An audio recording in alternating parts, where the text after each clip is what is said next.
اعوذ باللہ من الشیطان الرجیم بسم اللہ الرحمن الرحیم۔ بخاری شریف جلد سوم حدیث نمبر 1574۔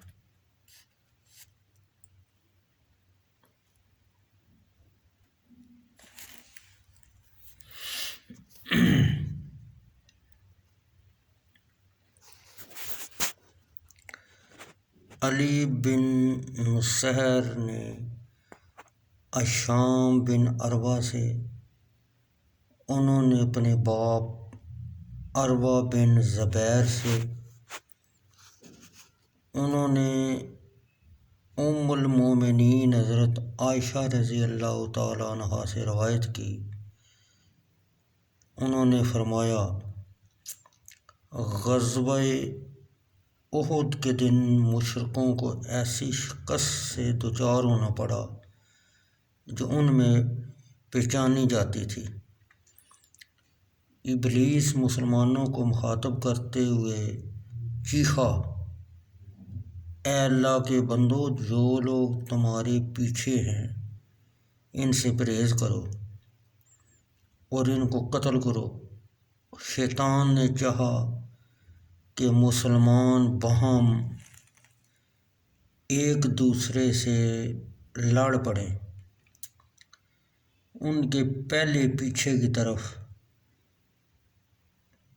پلٹے تاکہ اپنے پیچھے آنے والوں کو مشرک گمان کرتے ہوئے لڑ پڑیں، یہ یعنی آگے جانے والے۔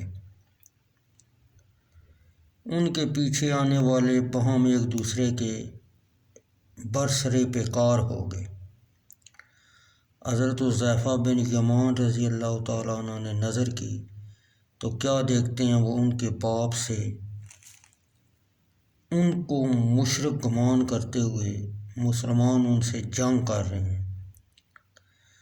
حضرت حذیفہ رضی اللہ عنہ نے ان سے کہا، یہ میرا باپ ہے اور یہ میرا باپ ہے، اس کو قتل نہ کرو۔ ام المومنین رضی اللہ عنہ نے فرمایا، باخدا لوگ نہ باز آئے حتیٰ کہ انہوں نے اس کو یعنی میرے باپ کو قتل کر دیا۔ حضرت حذیفہ رضی اللہ عنہ نے ان کا عذر قبول کرے کہا، اللہ عز و جل تمہیں معاف کرے۔